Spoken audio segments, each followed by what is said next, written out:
Bienvenidos a Capítulo por Capítulo, un recorrido a través del libro más grande dado a la humanidad, la palabra de Dios, la Biblia.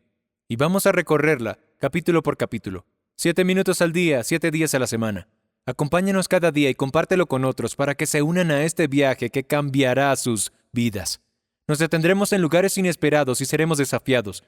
Algunos versículos despertarán asombro. Habrá capítulos que serán instructivos y en otros encontraremos gozo y consuelo. En ocasiones seremos confrontados y querremos cambiar, pero en general, el viaje valdrá la pena. De vez en cuando, tomaremos un desvío en el camino y escucharemos a algunos de los siervos de Dios compartir sus pasajes favoritos de un capítulo de la Escritura y darnos su perspectiva.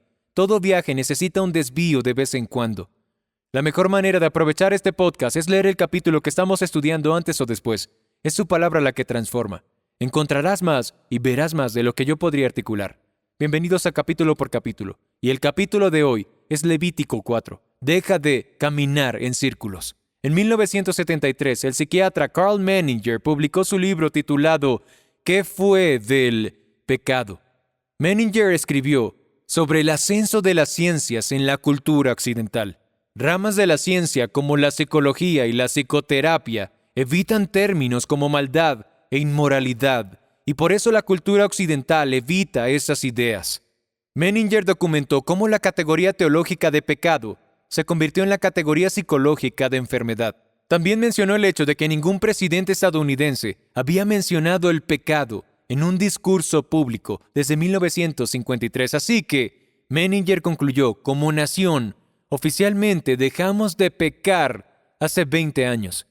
Levítico no se olvida del tema del pecado. Va directo a la yugular.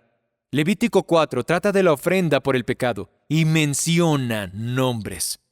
En Levítico 4, Moisés habla del pecado de los sacerdotes, de la congregación, de los líderes y del pueblo común. Nadie queda por fuera. Ninguna posición exime de ser mencionado. Mientras que el holocausto, la ofrenda de cereal y la ofrenda de paz eran ofrendas voluntarias, la ofrenda por el pecado aquí en el capítulo 4 y la ofrenda por la culpa que veremos en el capítulo 5 eran obligatorias, porque el pecado está en todos nosotros. Aquí está la lista. Levítico 4:3. Si el que peca es el sacerdote ungido. Levítico 4:13. Si toda la congregación de Israel comete error. Levítico 4:22. Cuando es el jefe el que peca. Levítico 4:27. Y si es alguien del pueblo que peca. El Nuevo Testamento dice, todos somos pecadores. Romanos 3:23 y Levítico 4 cubre esa parte de todos en este capítulo. Y como todos hemos pecado, Dios desde el principio hizo un camino para tratar el pecado, porque todo pecado no tratado deja una culpa arraigada. La culpa es la compañera inevitable del pecado. Así están cableados nuestros corazones. Las palabras culpable o culpa aparecen en el versículo 3, versículo 13, versículo 22 y en el versículo 27. Escúchalo. Levítico 4:13. Haciéndose así culpables. Versículo 22. Haciéndose así culpables. Y otra vez en el 27. Y se hace así culpable. En 2013, la iglesia anglicana Holy Trinity en Hastings, Inglaterra, recibió por correo un paquete pesado. El tesorero de la iglesia, Simon Scott, lo abrió y adentro había una Biblia grande de unos 200 años de antigüedad.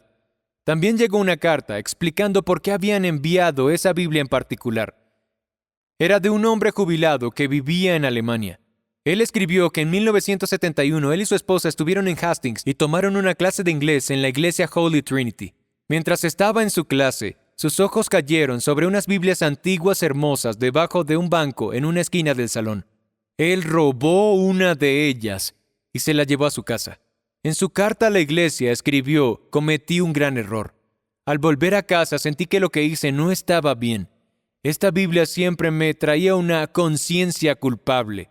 Lamento mucho lo que hice y solo puedo esperar que esta Biblia encuentre de nuevo su hogar legítimo. Sintió culpa casi de inmediato por haberla robado, pero no la devolvió. Así que durante 42 años vivió con una conciencia culpable. Las palabras que todo corazón culpable quiere oír después de pecar son estas: y será perdonado. Esas palabras aparecen una y otra vez después de la ofrenda por el pecado en Levítico 4. Todos hemos pecado. El pecado debe ser tratado, y se trata con derramamiento de sangre. La frase sin derramamiento de sangre no hay perdón viene de un versículo del Nuevo Testamento en Hebreos 9:22. Vemos pecado por todo Levítico 4 y también perdón, pero ese perdón tiene un costo.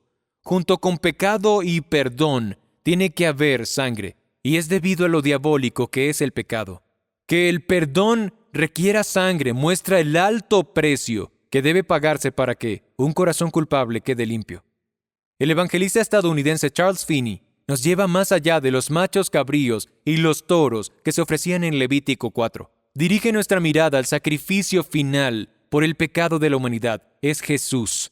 Él dijo, el pecado es lo más costoso del universo. Si el pecado es perdonado, le cuesta a Dios su único Hijo. Si el pecado no es perdonado, le cuesta al pecador su alma y una eternidad en el infierno. Justo después de que se nos dijera en Hebreos 9:22 que el perdón del pecado requiere derramamiento de sangre, de inmediato se nos presenta la solución de Dios para el mundo. El autor dice esto en Hebreos 9:23.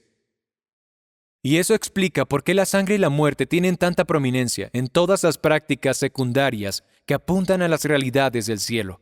También explica por qué cuando llega lo verdadero, esos sacrificios de animales ya no son necesarios nunca más, después de haber cumplido su propósito.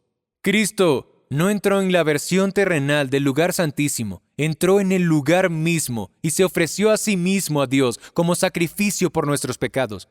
No hace esto cada año como el sumo sacerdote bajo el antiguo pacto con sangre que no era suya, porque si ese fuera el caso, tendría que sacrificarse repetidamente a lo largo de la historia, pero en lugar de eso, se sacrificó a sí mismo de una vez y para siempre, resumiendo todos los demás sacrificios en este sacrificio de sí mismo, la solución definitiva para el pecado. Jesús es la respuesta al pecado del ser humano hoy. La investigación demuestra que no podemos caminar en línea recta.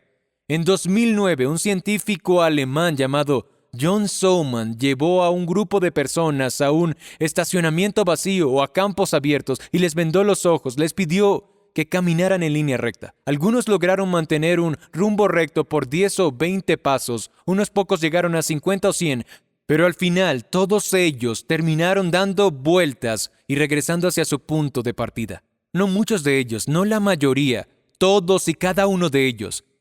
Y no tenían idea, le dijo el Dr. Souman a NPR. Pensaban que estaban caminando en línea recta todo el tiempo. El equipo del Dr. Souman exploró todas las explicaciones posibles para esto. Algunos se iban hacia la derecha, otros hacia la izquierda, pero al final no encontraron un patrón claro en esto. De hecho, ni siquiera se limita a caminar. Pídele a alguien que nade con los ojos vendados o que maneje un carro con los ojos vendados y por más determinado que esté a ir derecho, rápidamente empieza a trazar círculos extraños en una dirección concreta o en otra. Eso hace el pecado, nos venda los ojos. El perdón, en cambio, nos quita la venda de los ojos y nos pone a caminar hacia adelante en línea recta. Cuando recibimos el perdón de Dios, la culpa se quita, las vendas también se van y finalmente podemos avanzar. Sin perdón simplemente seguimos dando vueltas en círculos. Gracias por ver capítulo por capítulo. Cada capítulo del libro más grande, la Biblia, la palabra de Dios, 7 minutos al día, 7 días a la semana. Nos vemos mañana.